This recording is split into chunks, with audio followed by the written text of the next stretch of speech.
ERK loh.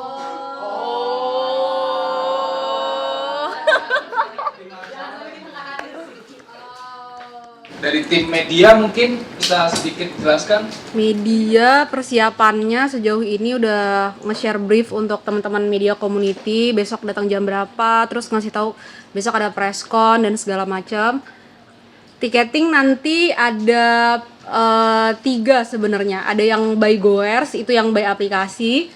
Lalu kemudian nanti ada yang OTS sama yang manual. Aku pengen kita semua mengapresiasi bersama kerja kita. Tepuk tangan buat kita semua. 1, 2, 3. Ini sekarang aku mau nanya, ada yang sakit nggak? Belum. Jangan sampai sakit. Kalau misalnya ada yang sakit, jangan sungkan untuk bilang. Dan acara buat besok yang sudah kita persiapkan jauh-jauh hari ini, harapannya teman-teman bisa kita semua fun untuk mendapatkan tujuan yang kita sepakati bersama. Pertama, tujuan kita adalah untuk memainstreaming kepada semua warga bahwa konser Merdeka versi kita ini tujuannya untuk menyebarluaskan isu HAM dan demokrasi.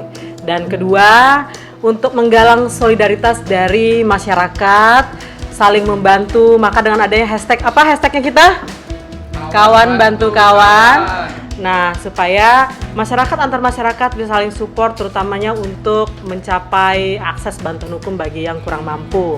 Nah, yang ketiga, kenapa dia namanya Merdeka? Karena kita ingin menarasikan ulang apa sih arti merdeka versi rakyat. Merdeka versi kita.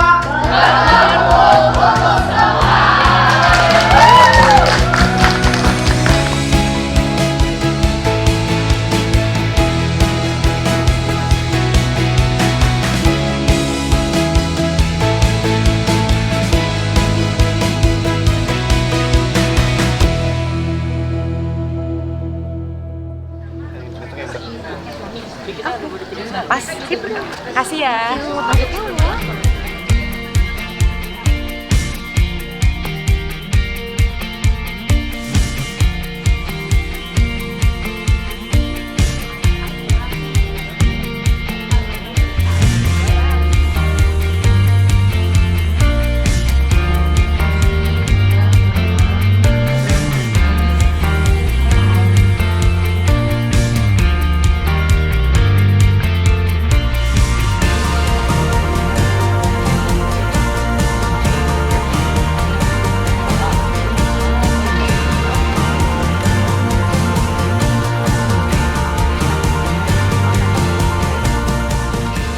Kalau untuk pendanaan LBH sebenarnya dibagi menjadi 4. Ada dari donor internasional dan lokal gitu ya. Terus kemudian ada APBN dan APBD. Terus kemudian juga ada sumbangan staf gitu atau karyawan-karyawan yang ada di LBH ketika dia menjadi narasumber gitu. Mereka wajib mendonasikan gitu honornya kepada LBH Jakarta. Dan yang terakhir adalah fundraising atau penggalangan dukungan publik. Nah, salah satu upaya yang dilakukan oleh LBH dalam menggalang dukungan publik adalah pagelaran konser gitu, ataupun pagelaran-pagelaran event lainnya.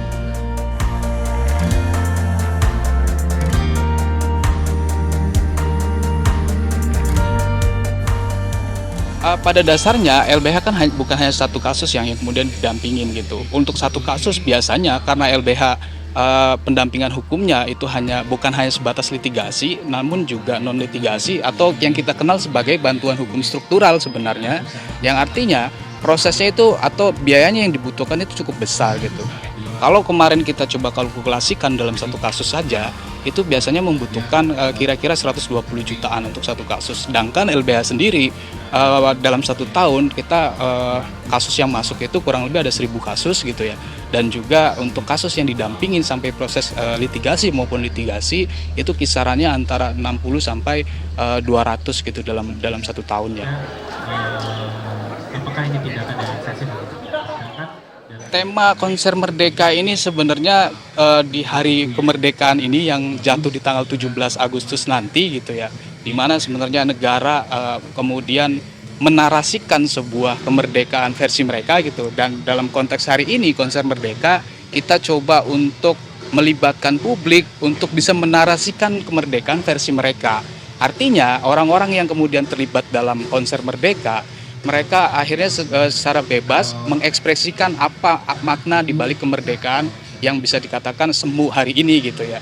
Dan juga sebagai bentuk partisipasi publik untuk mendukung kerja-kerja bantuan hukum yang dilakukan oleh LBH.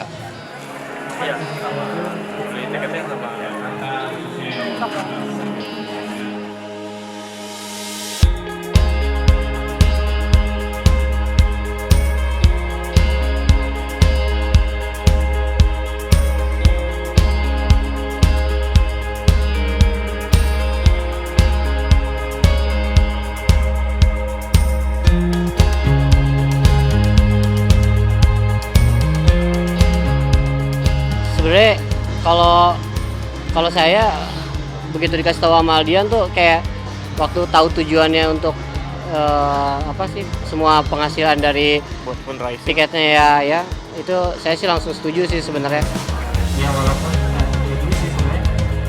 Kami berupaya supaya acara bisa aman dan nyaman buat kita semua.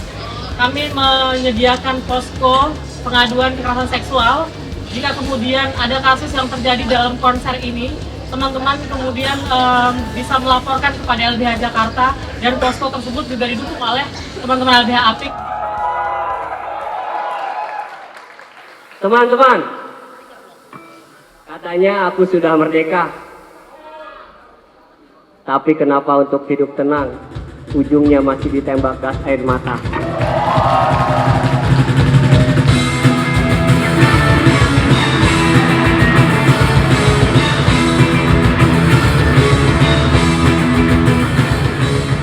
Karena kami hanya cuma bisa bermusik dan gimana caranya kontribusi untuk masyarakat, ya seperti inilah yang kita lakuin untuk saling support ke kegiatan sosial.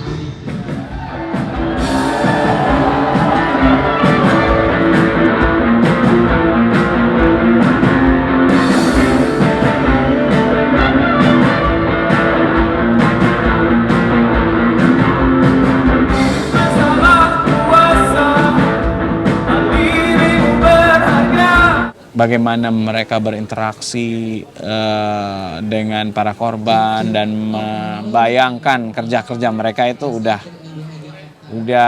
tergambar gitu, bahwa yang misalnya tadi pertanyaannya yang gue lakukan gitu ya, bersenang-senang melalui musik, lalu dari situ mungkin mengabarkan beberapa isu yang mengganggu gitu, itu ya sangat kecil dengan apa yang dilakukan oleh teman-teman di LBH.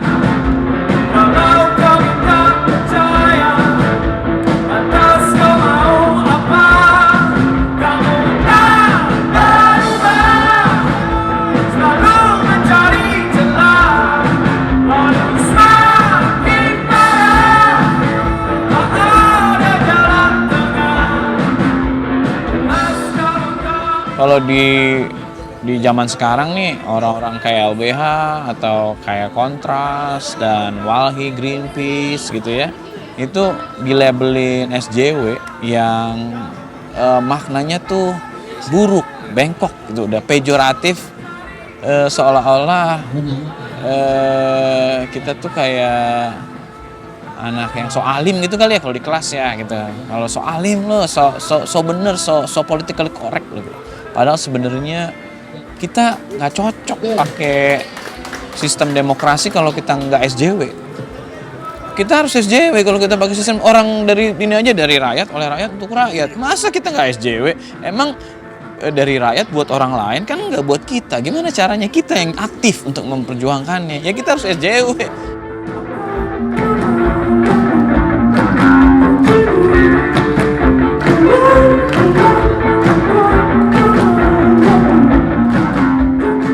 Kita semua harus sadar bahwa hal yang kita nikmati ini setiap sehari-hari ini, kebebasan ngomong yang makin tergerus, kekuasaan yang sewenang-wenang yang makin lebar, pemerintahan yang makin tidak demokratis ini harus kita perjuangkan untuk kita kembalikan menjadi lebih demokratis, kita jadi lebih punya kebebasan gitu ya.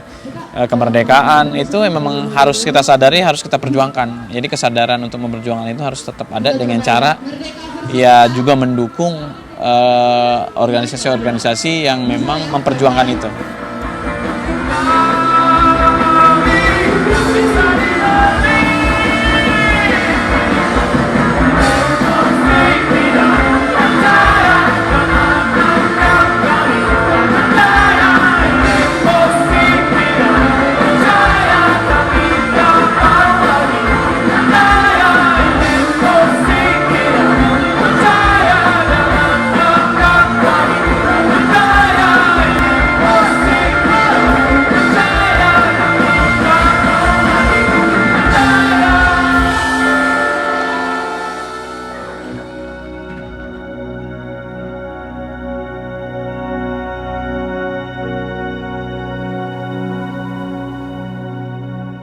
Bahwa bantuan hukum, upaya hukum itu sangat mahal sekali teman-teman, dan oleh karenanya kami membutuhkan bantuan teman-teman untuk bisa kita mendukung bantuan hukum bagi teman-teman masyarakat yang kemudian tidak mampu. Aku sebagai alumni, menurutku konser Merdeka ini keren banget sih, karena kayaknya ini baru pertama kali lah ya LBH Jakarta bikin konser semacam ini. LBH Jakarta tuh konsisten dari dulu ya, selalu ada untuk nemenin masyarakat, untuk mendampingin khususnya juga korban-korban dari ketidakadilan. Kebetulan aku juga solidaritas di Pancoran, di mana LBH Jakarta juga sangat membantu di Pancoran Buntu 2 sampai sekarang, dan untuk kasus-kasus lain juga selain di Pancoran Buntu 2. Sebenarnya bagus ya, karena gue juga termasuk salah satu korban pinjol yang lagi ditanganin juga tuh. Sebenarnya bagus dia mau nuntasin masalah pinjol. Kalau dulu tuh kita penggalangan dananya masih konvensional ya, konvensional dalam artian lelang, terus juga yang terlibat panitianya ya LBH Jakarta sendiri gitu. Pun kalau ada jejaring ada, tapi tidak sebanyak ini, dan ya jumlahnya skupnya kecil sih. Nah tapi jadi ini kayak ini advance banget gitu.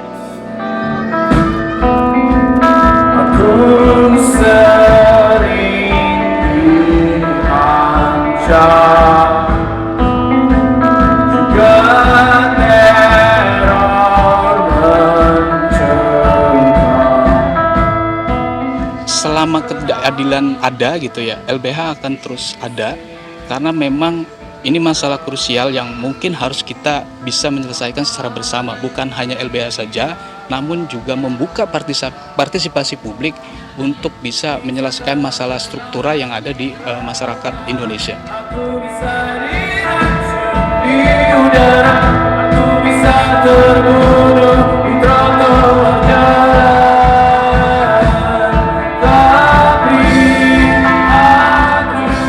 Peran LBH dan bagaimana LBH penting untuk menyeimbangkan kekuasaan yang terlalu besar gitu yang dimiliki oleh pemerintah maupun aparat, yang mana penyelewengan kekuasaannya tuh sering terjadi, dan korban-korbannya kan pasti orang yang nggak berdaya, yang lemah gitu ya, yang mana peran LBH jadinya penting banget untuk bisa menyeimbangkan itu, memberikan dampingan hukum agar kekuasaan nggak sewenang-wenang terus-menerus gitu.